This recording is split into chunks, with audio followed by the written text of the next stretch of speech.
10 ways you're being desperate when looking to settle down and how to avoid this. It is naturally in the heart of grown-ups, whether male or female, to seek a life partner, somebody to do life with. Most single ladies excitedly look forward to meeting and marrying that special man that they will live happily ever after with. There's absolutely nothing wrong with looking to settle down in marriage. Actually, it is a beautiful thing.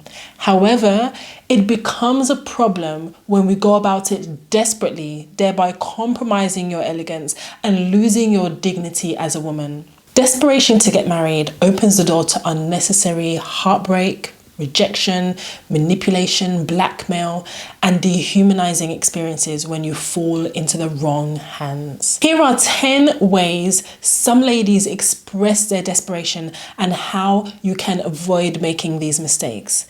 Please watch this video to the very end because you might be unknowingly exhibiting one of these behaviors without even knowing it. Most men are repelled by desperate women, and any of these desperate actions could scare them off rather than bond them closer to you as you thought it would. My wonderful Elegance ladies, welcome back to my channel. My name is Vivian and I am the founder of Woman of Elegance, which is a platform I've created to help women globally become the most elegant, classy and refined women that they can be. If you haven't already done so, please do consider subscribing to my channel and sharing this video with friends and family members you think will benefit from it. So without further ado, let's discuss 10 ways you're behaving desperately whilst looking for a partner.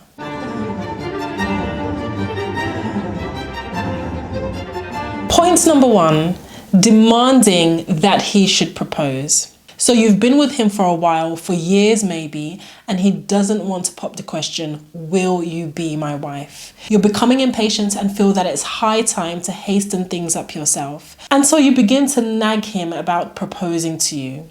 Some even will go as far as proposing to the man themselves. After all, if the mountain won't come to Muhammad, then Muhammad will go to the mountain. I think that it's unbecoming of a lady to pressurize a man to marry her. If a man wants to marry you, he will propose to you. There's no doubt about that. Men are naturally hunters and they go for what they want. A feminine woman appreciates being sought after and wooed by her man. Most men will find it quite embarrassing if it's the lady that's proposing. It's not traditional and it is somehow undignifying. Well, you could say because of the current woke culture, this may come across as a little bit old-fashioned, but allowing a man to court you and ask you to marry him dignifies you as a woman and makes you feel valued for who you are. Instead of blatantly demanding that he should propose to you, subtly ask him what his plans are for your relationship. Have an honest discussion with him and find out what his plans are about marriage specifically. At least you'll be sure about your stance with him. Is he ready to marry? Is he even willing to marry? Do you come into the picture when he thinks of marriage? Be straightforward and ask him for an honest answer. From his answer, you will know whether you should move on with your life or wait some more. If you're just burying your head in the sand, then that's a different story. But if you use your discernment, you will know exactly what his intentions are. Point number 2, telling everyone who has ears that they should be on the lookout for you. It is not unusual to hear a single brother or a sister ask some very close family or friends to look out for a spouse for them.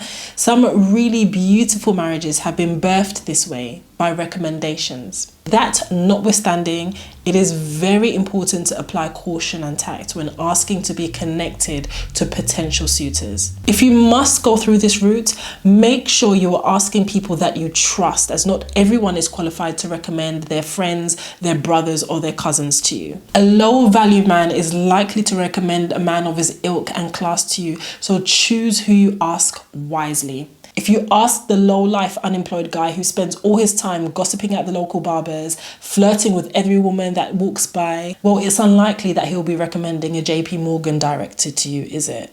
Secondly, and most importantly for your own dignity, don't tell everyone that you see that you need a husband and that they should be looking out for you. Ladies, please don't turn yourself into a laughingstock or set yourself up as a subject for mockery or gossip just because you want to settle down. Desperation makes you less attractive and burns your self-esteem. Point number 3, cohabiting with him. I cannot stress enough that cohabiting with a man is several shades of wrong. Worse still, if you're looking to settle down with him. Some women are sadly misguided and think that moving in with the man will make him see the fullness of the wifely qualities that she has to offer, and he will propose faster. The bitter truth is that he won't marry you anytime soon. The moment you decide to move in fully with a man, you have just reduced your chances of getting married to him. Why is that? Well, ladies, look at it this way. This man wakes up in the morning and sees you. He sees you at night. He sleeps on the same bed with you. You cook for him. You clean. You're always available in the house. What is it that a wife does that you're not doing already? Nothing. So why should he marry you when he's already getting all the perks and the privileges of being married? He's getting all the milk, so he isn't exactly going to spend the money on a cow, i.e. your bride price.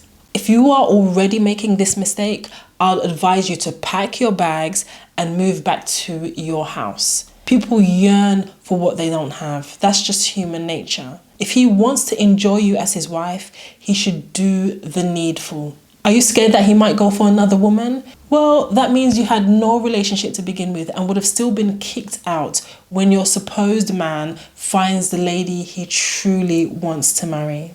Ladies, before we proceed with the video, I would like to introduce you to an incredible brand called Voicon. Just look at this gorgeous socialite lace top pleated dress. It is modest, classy and elegant, and the best thing about it is that it's only a little above £30. I love this dress so much, so I got it in 2 colors, one for the day and one to wear at night. The lace fabric is so chic and the pleats give it that 90s elegance. Absolutely stunning. I would say you need to go a size up because they come up pretty small. Next, I have these beautiful ruffle bow blouses. Again, I had to pick 2 colors because they are the perfect addition to an elegant wardrobe. The exaggerated ruffles give it that peplum feel. I've paired it with a lovely pair of trousers, but you can also wear it with a lovely midi skirt too. I love the collarless high neck as it gives it that corporate feel too. It's a high quality acetate type fabric and it looks expensive. Next, I picked this chic grey 2-piece cupped sleeve cardigan and skirt. This is very cute and comfortable and absolutely versatile too. It can be worn to a casual lunch with friends or shopping. This is one of my favorite pieces because it's simple and modest and classy, and it comes at the cost of £21.19. The quality is amazing. Next on my list is this knee-length asymmetric blazer top and pleated skirt. It's actually a dress and it's extremely pretty. It's a very classy piece and can be worn to any formal event. I love skirts with pleats as they always look expensive and the quality is great. Here I'm wearing these jersey dresses. It gives that really sporty, casual feel and can be worn to a casual event, a lunch or any sporting event. I wore this to a YouTube event that I was invited to. The dress code was smart, casual, so this is the perfect dress for that type of look. Again, I got 2 colors because it's truly a stunning dress and really accentuates the feminine silhouette. Ladies, be sure to check this site out. All links to the pieces will be in the description box below and you will not be disappointed. Point number 4, funding his lifestyle. I have seen women splurge their life savings on a man, hoping that they will see how caring and kind they are. Mind you, it's a lovely thing to give your man gifts that you can actually afford. But what I'm talking about here specifically is taking over the upkeep and maintenance of a fully bearded grown man who is capable of working and taking care of himself. She pays the bills, feeds him, changes his wardrobe, pays for his entertainment. She even pays for his Netflix subscription. How pathetic. Ladies, what is that? This man can see through her desperation and likely despise her for it.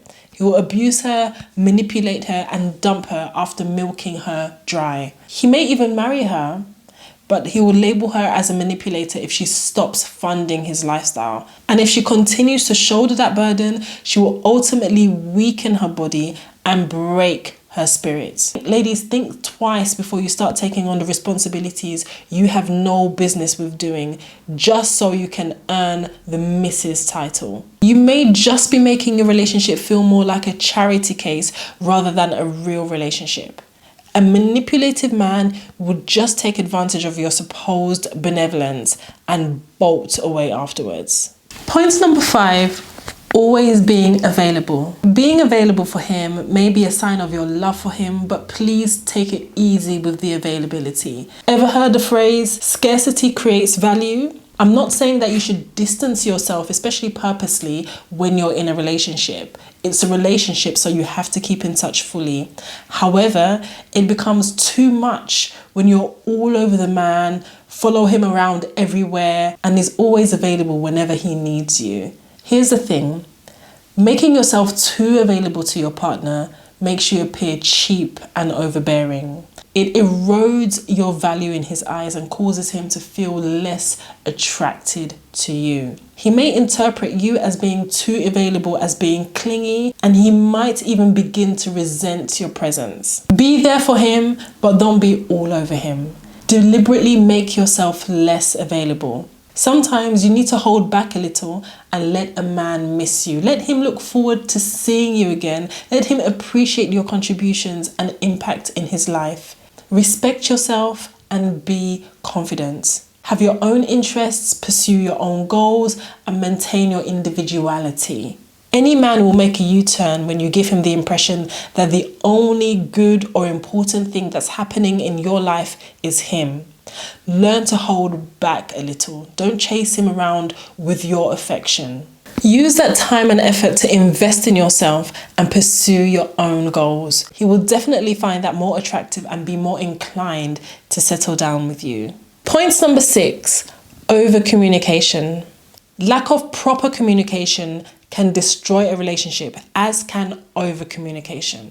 When you keep on calling him at odd times, you keep texting to find out how he's doing, whether he's eaten, is sleeping, sitting down, or standing up, whilst you're updating him on every activity, you are over communicating.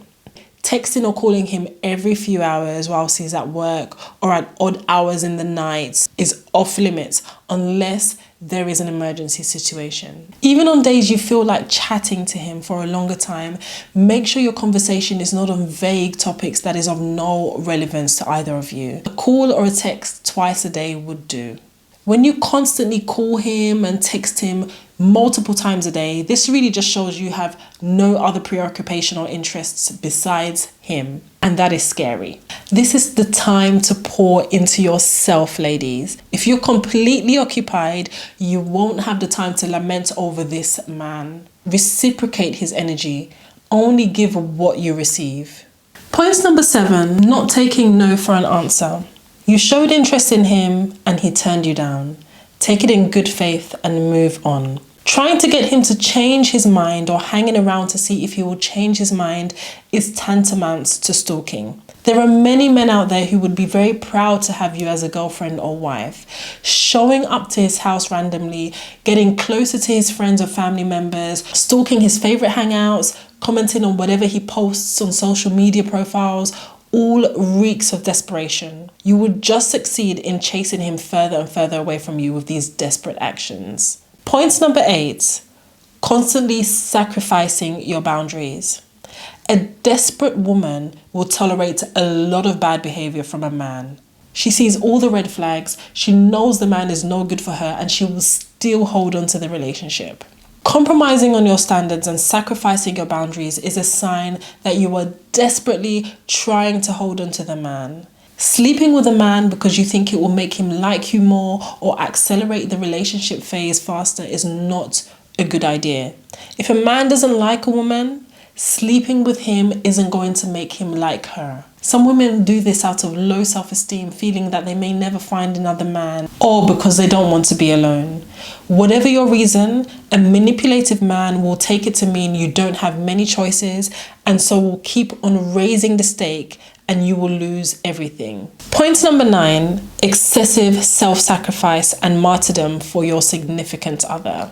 If you are the one who's always making contact first, doing all the work to keep the relationship alive, then I'm afraid to say that you have no relationship at all. Giving everything and getting little in return is a sign that the other party is emotionally unavailable or has moved on or is just not really interested in a relationship. It takes a joint effort from both partners to keep a relationship alive and healthy.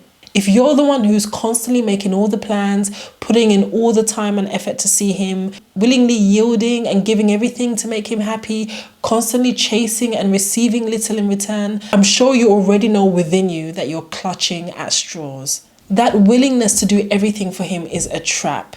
Some vile man will take advantage of that and suggest that you do things that any sane man will never dare ask from a woman. If you find yourself in such a rut, maybe it's time to call a spade a spade. Desperation is mostly a product of insecurities.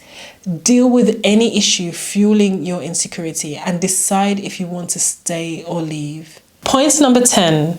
Excessive jealousy. Jealousy is such a toxic trait. If your relationship is seeped in jealousy from either side, then something is seriously wrong. Throwing a massive fit because your man said hello to another woman or called his mother or sister and forgot to reply to your text immediately, or demanding he explains his connection with every female he has on his contact lists is so toxic. Asking him who he was on the phone with, what they were discussing, checking his whereabouts from his friends and relatives every single day, the list goes on. You should be more concerned about your mental health and emotional well-being. Give your partner the benefit of the doubt. And indeed, if he is a womanizer, as you may suspect, then you are better off with someone else. Ladies, I hope that these 10 points will allow you to approach any relationship with poise, grace, class and elegance. Never be desperate and never allow desperation to show. It will never work in your favor. Thank you very much for listening.